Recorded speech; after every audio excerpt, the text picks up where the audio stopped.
Bonjour à tous, je fais ici une petite vidéo sur les lois de Coulomb avec le but qui est la détermination du coefficient de frottement statique Fs dans une situation qui est l'expérience historique de Coulomb finalement. Donc vous avez un solide qui peut glisser sur un plan rugueux, horizontal, qui est attaché à l'aide d'une poulie et d'un fil inextensible à une masse M1 et on cherche M1 tel que le glissement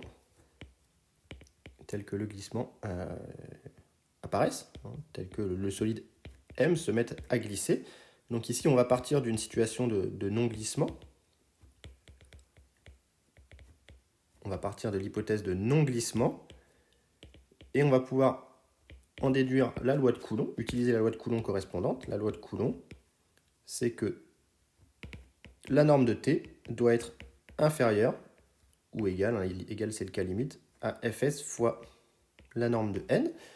Et donc on va regarder sur le solide ici, eh bien on a T qui s'oppose au glissement. On a N qui est ici vertical. On a le poids P qui s'exerce en G. Et on a une force ici qui est la force de tension du fil, qu'on va appeler F1, qui est la force qui fait que le fil tire sur la petite masse. Voilà. Donc dans cette situation, on est, pour l'instant on a non-glissement. Donc le solide, ici le palais, le solide il est immobile. Donc comme il est immobile, on a la somme des forces qui s'exercent sur lui qui est égale à 0.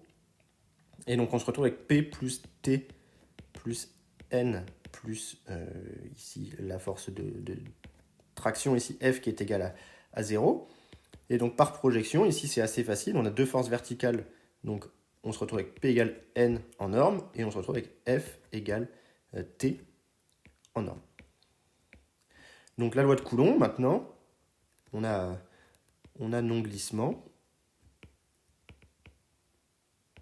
tant que T est plus petit que Fs fois N, c'est-à-dire F, la force de traction, est plus petite que Fs fois P, et P c'est mg, avec m la masse du palais, évidemment.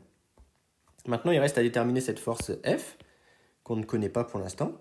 Et donc, pour la déterminer, on va s'intéresser au solide M1 ici. Et donc, pour le solide M1,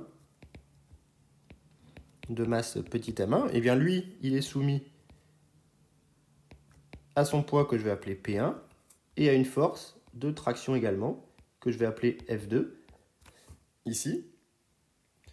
Et comme la poulie, on a P1 en statique, hein, la masse ne bouge pas, on a que P1 égale T1, égale F1, pardon. P1 égale ce que j'ai appelé F2, égale M1G. Et ensuite, comme la poulie est parfaite, elle retransmet intégralement les forces, et le fil ici est tendu et inextensible. Donc on en déduit que F1 en norme, F2 plutôt ici, est égal à F1. Nos deux forces, la force bleue de la situation précédente.